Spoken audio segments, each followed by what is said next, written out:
Hey guys, Matt Science here, and today I am back in Fallstreak. You go, remember to load, not start.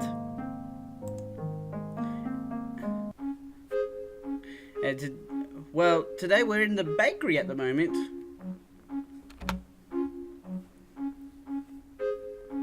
So basically what happened last episode is that we showed up at the bakery after a big history lesson. And now we're here. Meanwhile, judging by the salivating Moors, it seems the Lurich twins' minds have already moved on to something else. So yeah, if you saw the last episode, especially the ending, there's a new character called Alouette, and she always refers to herself as Alouette, which is a bit odd. Not judging though. And we tickled her to death. That smell's got me hankering to sink my teeth into something already. Heh. You're like a teething puppy, Kalia. The aroma of baked sweets was certainly enticing enough to justify the obscene growls coming from Tristan's stomach. Though judging by his dreamy expression, he had already skipped ahead of us and ascended to confectionery heaven.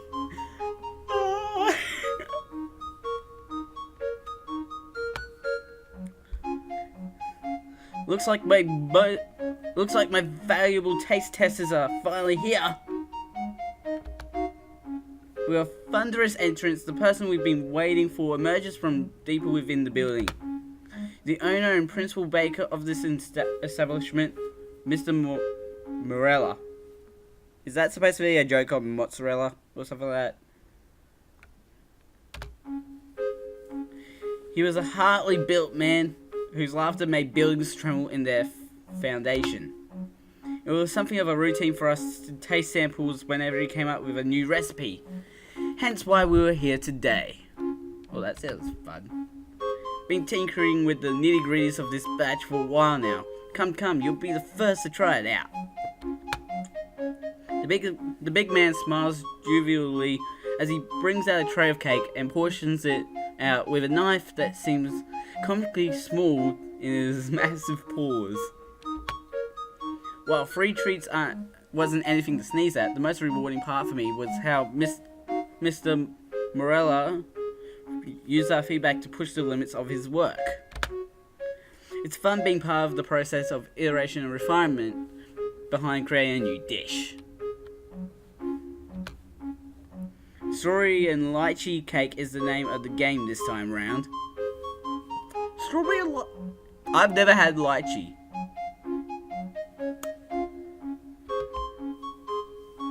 Tris, you dirty rat, don't go nibbling the corners off my piece while handing it to me.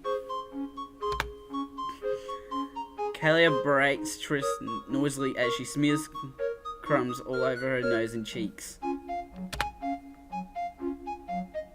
But Trish just shrugs haughtily in response, as if only rightfully taxing someone for his services. Nobody asked for your help in the first place.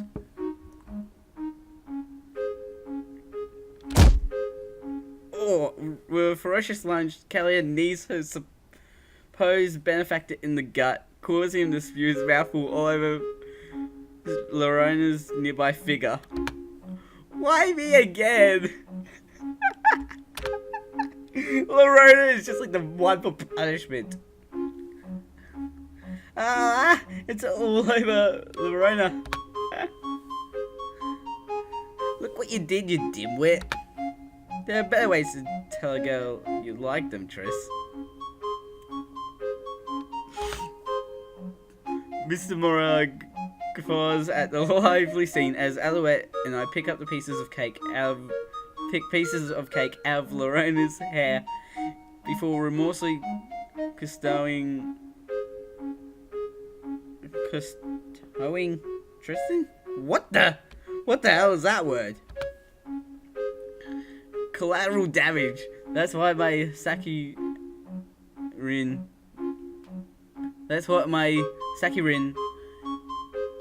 What?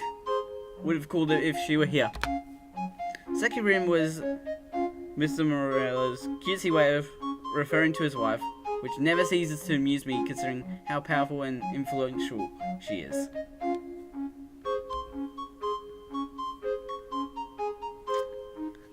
A UL refugee, well versed in technology, Sachi Morella was one of the principal forces behind the development of Sakatrin's economic sector throughout its golden age and reconstruction.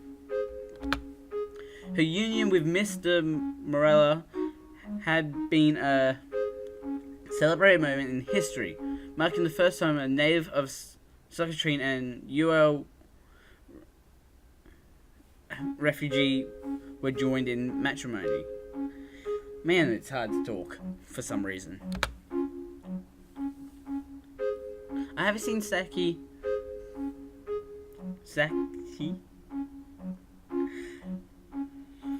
I'm just gonna say her actual name, which is Sachi. Around lately. I hope Papa is not voicing too much of his responsibilities onto her. All I see of Sachi nowadays is her sulky face when she comes here for a tea break to fetch.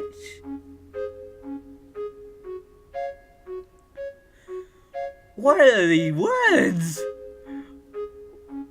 You still have to learn. You have to learn French to be able to play this game of guess about work. I have to scold Papa for her when I get the chance. I'm sure she appreciate it.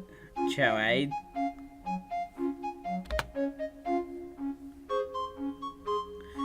Persetronia custom chow.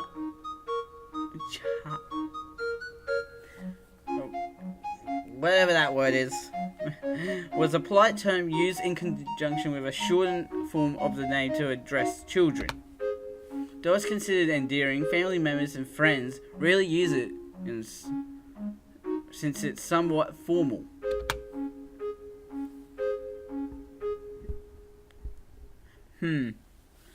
Seems like we have quite a bit left over. I've decided.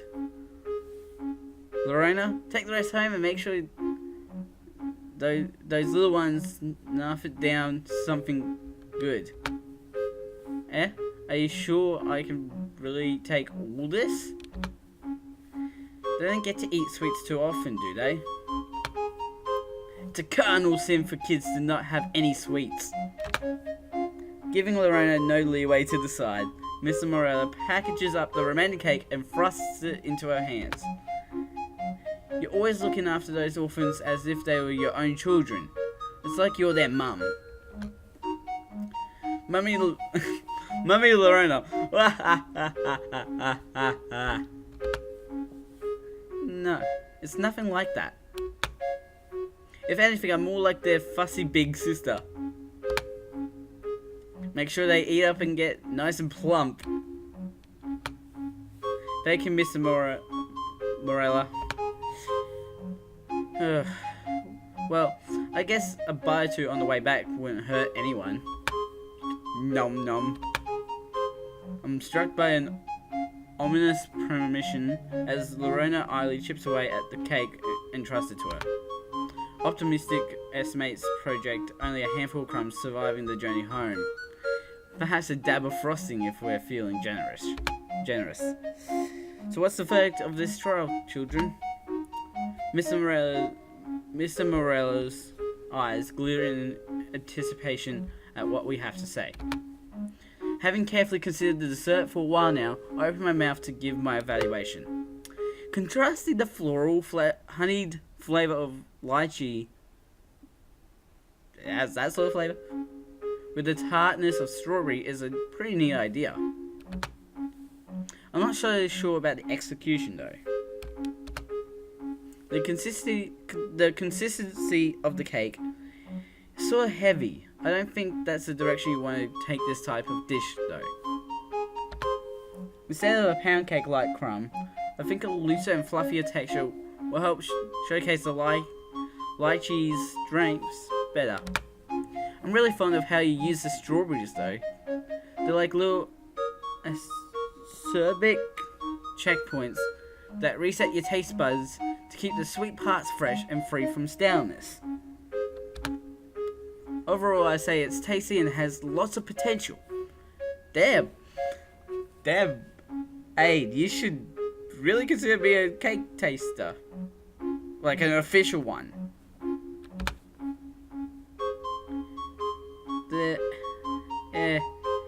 It's nah. It's sweet. Mr. Norella nods in deep thought at the comprehensive input we've provided him. Who knows? If pushed to the limit, perhaps this one could even become a regular selection of the bakery. Oh, a regular selection of the bakery? To hear such words of praise from Chow Aid. In his excitement, Mr. Morello slams his hands down on the nearest counter with such force the resulting mini earthquake causes our feet to leave the ground. As always, your feedback helps immensely. You can do it, yeah! Practically bringing down the ceiling as he skips away, Mr. Morella returns to the kitchen with renewed zeal. It's a nice feeling, helping someone pursue their passion. Aid's so smart, she always knows what to say at times like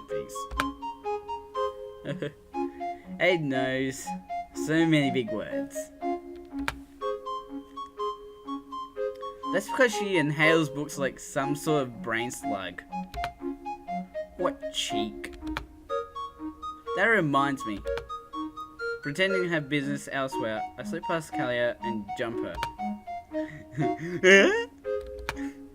Haven't fulfilled my daily quota for brains yet. Yeah, don't gnaw on my head like that. Stop, that feels so weird. Not one to be left out, Trish joins in and grinds his teeth against her scalp in a bout of brain sucking of his own. They're eating me! Please stop, whatever you're doing. It's sending shivers down my spine. Trying to eat people is bad, Aid, Triss. Hey, at least you remember that. Anyways, we should be going now. It'd probably be best to wrap things up for now, for Lorena's sake. We'll resume our inquiry into your huggability at a later date, Alouette. Goodbye? Dapper do. Alouette gives us some final parting scratches before returning to man the counter. Before returning to man the counter.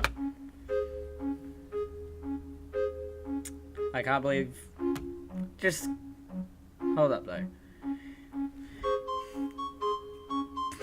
Scratches. They misspelled scratches. Yeah. But, yeah. See ya, Alouette. Play with us again sometime. I'll return the tableware next time I drop by. Have a nice day, Alouette. Bye bye. Waving goodbye to her, we depart from the Morella Bakery.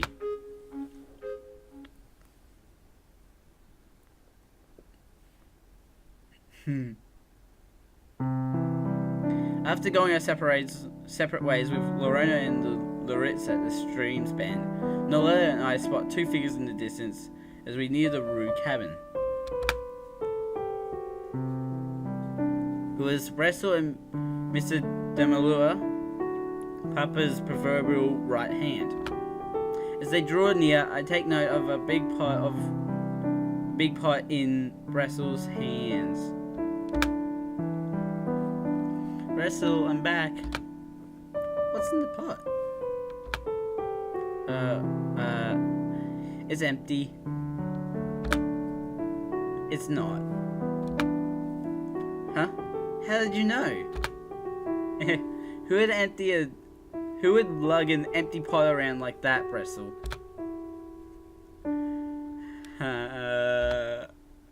Me? I can smell it. Do you make pasta? Oh, did that say did you make pasta? Man, I'm not grammaring well. Yeah. But you can't eat it. Why not? Faced with Noel's inquiring face, Brestle shifts uncomfortably. Well... Seeing that he's struggling, Mr. Demalua chooses then to speak up. Your brother is still learning child letter. He made several errors with this badge, and therefore does not wish to share it. I believe he wants to make sure it's perfect before sharing it with you. Oh. You'll make something good.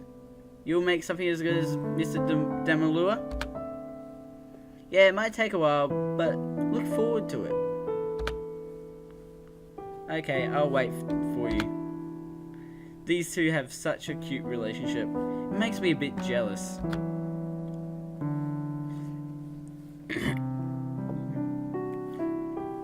You offered to take Brestle as an apprentice in either the sword or the culinary arts, right, this Mr. Demalua? I think it's nice he chose to go with cooking. I am of the same option. With how transparent Brestle was, anyone could tell he chose the path of cooking so he could cook lots of pasta to make his sister happy.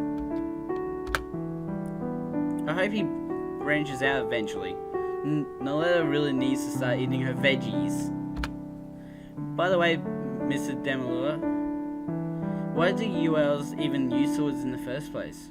One would imagine such deadlier weapons could be produced with UL technology. Quite observant of you, Chow Aid. As the oldest member of the Lost Children, I remember a time when our homeland used firearms known as guns to fight. They enabled you to kill someone with the simple pull of a trigger, making even children deadly combatants in war. Don't be telling her stuff like this. It's almost night time. She's gonna go to bed thinking about that. And then she's probably gonna end up in some war situation where she's gonna kill people. When the calamities overwrote the laws of the world, many of the projectile weapons we depended on lost their effectiveness. Wait.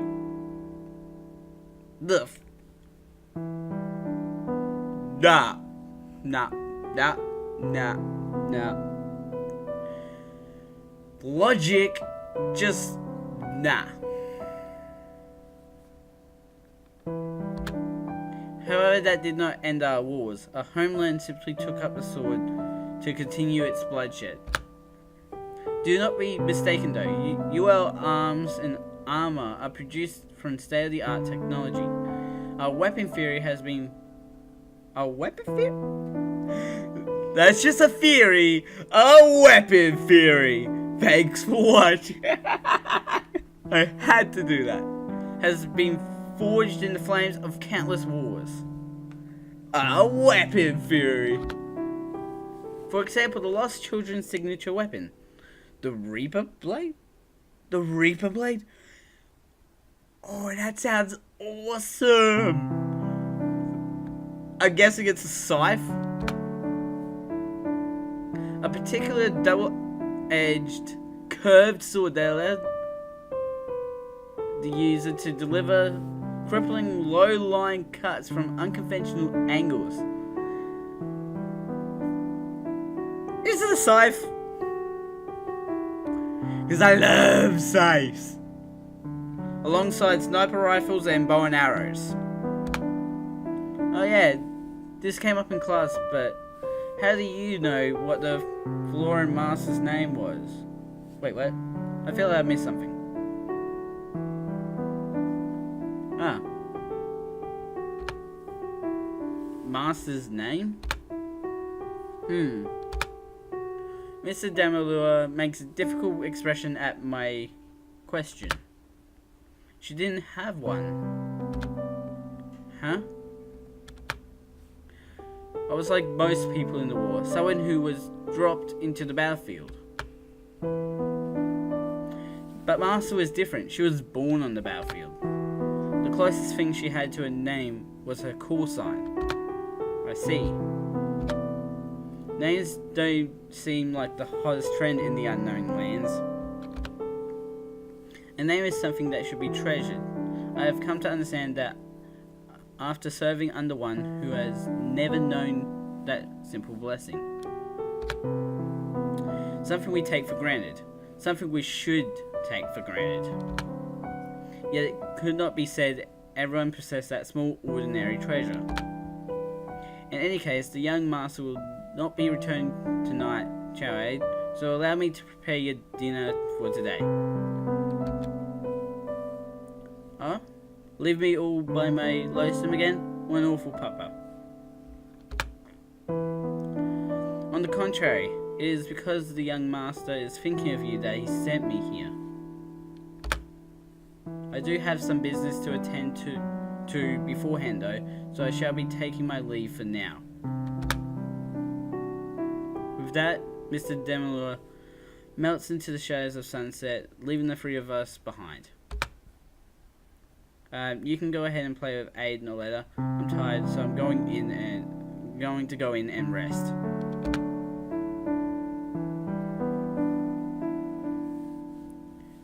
Why?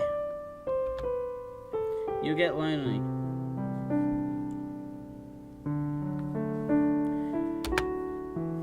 What?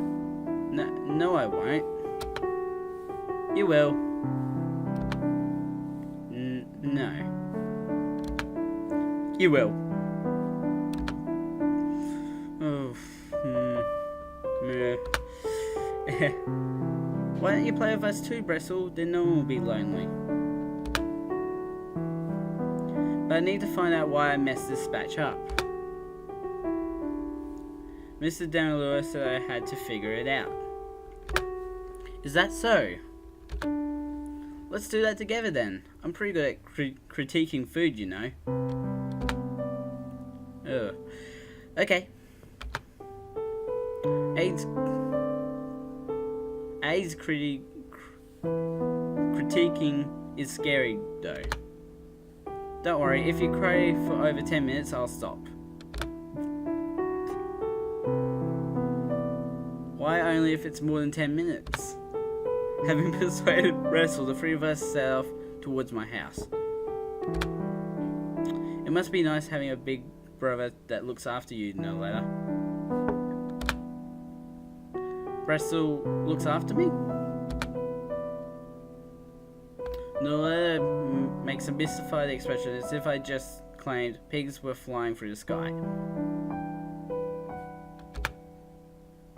No, I'm the one that looks after Brestle. If I don't make him eat, he goes hungry without saying anything. If I don't hold his hand, he can't fall asleep. He gets lonely and cries easily. He has trouble opening jars.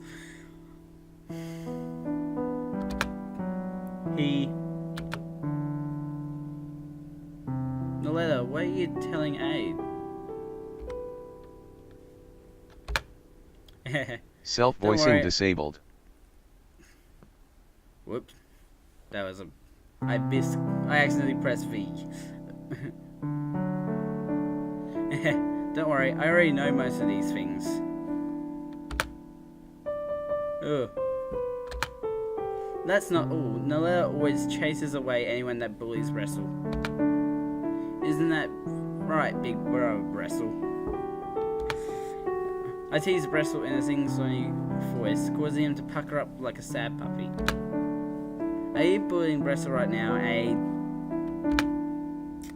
Yep, so you better you better chase me away. Okay. Don't chase her! In a comical turn of events, Brestle starts chasing after Noletta, who is chasing after me. Hey. Wow. Too slow. It was true that Noella always seemed to be taking care of her awkward older brother. But someone had to look after... But having someone to look after like that was a treasure in its own right. Being an only child, it made me a bit envious. Why are you like this, Noella?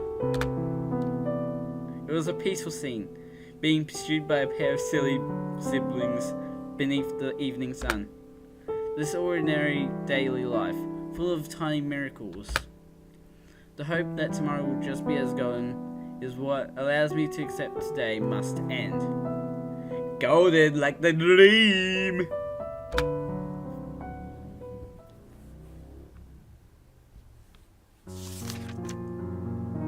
Every book always ends in the exact same way. Vacant page. From zero and back to zero, huh? The blank pages found that the end of a story never failed to fill me with a gaping sense of emptiness. The end of an adventure, the freezing of time in the world encapsulated by the book. It made me feel lonely, thinking the author's pen had stopped, leaving the characters trapped in a limbo of unwritten inaction. The characters in a book cannot move without a writer's conception and a reader's acknowledgement. Forever bound by an unseen script of a god they can never know. They exist as nothing unless imbued with the will of that god. I really shouldn't read another. Though it's getting quite late into the night, I don't want to stop reading. Compared to me, I'm not much of a reader myself. The feeling of emptiness that a book instills can be filled by starting a new book after all. Just like a thin finger turning back a page, or perhaps taking a second volume into one's hand. So long as the sorrowful reader continues to reject reality, the story will go on forever. A nursery rhyme from the New World, where the lonely me fell in love with a book. Characters she's been with throughout their entire lives, dear companions she had come to form a bond with. Yet at the book's end, they could no longer stay by her side. So the lonely me asked of the sorry me for another dream, another meeting, and another parting. A cruel poison, a sweet necessary pain. That is what stories are. I rub my tired eyes as I gaze out the window into the quiet night.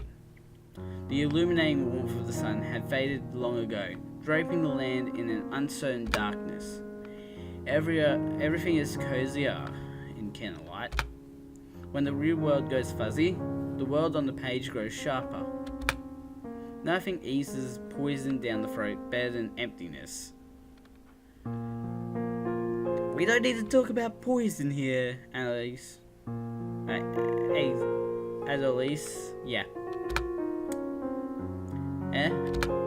An empty, unchanging world, so much like that of the golden dream, it always filled me with an uneasy restlessness, being alone like this.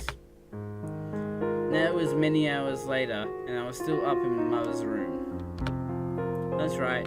Whenever I read books Mother left behind, a warm feeling always wells up inside me, a feeling I'm always reluctant to let go of. Though this wasn't actually her room, when she died, we moved away from the house where she once lived.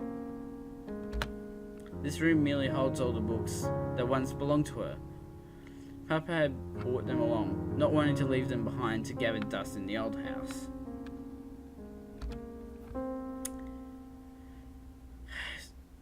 So this links up with the big dream library.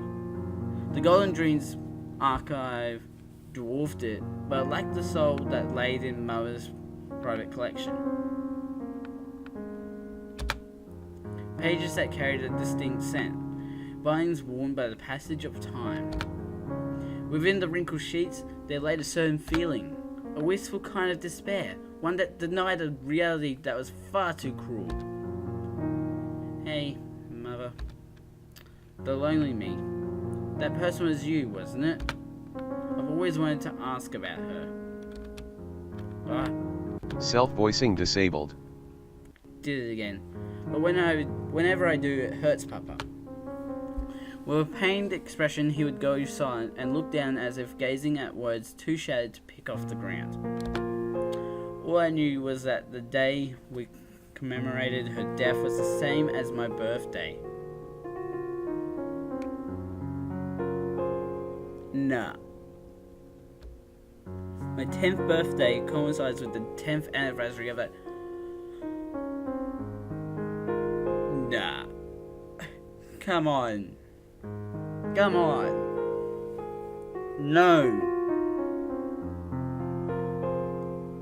One Shot has had characters die. And now this has a dead parent.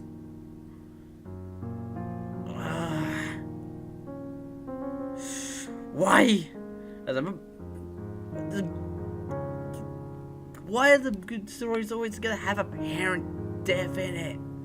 We can't just, have both parents alive anymore. We're gonna have one parent dead. For motivation, of course. In other words, she died on the same day I was born.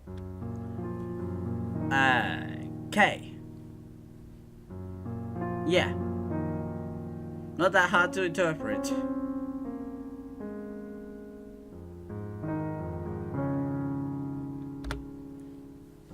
Mother's story ended when mine begun. A face I did not know, but one I've always longed to touch and behold. Sometimes I wanted to imagine her face coming alive, laughing when reading something funny, or crying when reading something sad, but I can't. Because to me, she doesn't have a face. Even Papa is afraid her face is fading from his mind's eye. You gotta keep the memory alive, you gotta keep her alive in the movie Coco. For me though, Mother did not exist as a person. Having never known her, she was nothing more than a nebulous concept, a vague warmth that I never could give form to, no matter how much I wished to. The only form of connection I had with her were these books. Why? Why won't you tell me anything, Papa? I breathe a heavy sigh. It's time to call it a day. I'll sleep here tonight as well. Sometimes I wonder if the blankets and pillows here see more use than the ones in my actual bedroom. Extinguishing the nearby candles, I retreat under the covers and stare up at the dark ceiling. I guess Kalia was right about me being a book-inhaling brain slug. With a little chuckle, I boop at imaginary Kalia on the nose before shutting my eyes to the world. Boop! Boop!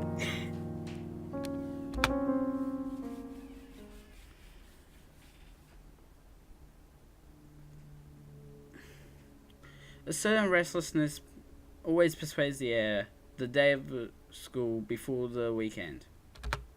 But today was even livelier than usual.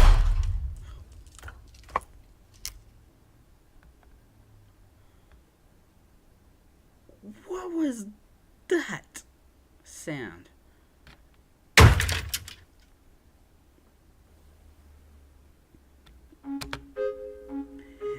Yay, bridge breaking! My bridge finally broke. You're not supposed to want your bridge to break, dummy. Looks like we have our final two contestants, Annalise and the Lurich twins. That's a pretty gutsy design, eh? Suspension bridges are tricky to build. Guess you've done your fair share of research too. Indeed, even though the tension cables that suspension bridges utilize were known for their greatly efficient weight to load bearing ratio, working with them had been a great source of headache throughout the day. Looks like you went with a truss bridge. A pretty safe choice for the risk-taking Lurich twins. So it's all about the fundamentals when it comes to this type of thing. Heh, it's already clear at this point who the winners will be. Wonder what kind of prize we'll be receiving. You sure you want to declare victory so prematurely? It will make your upcoming loss sting much more, you know.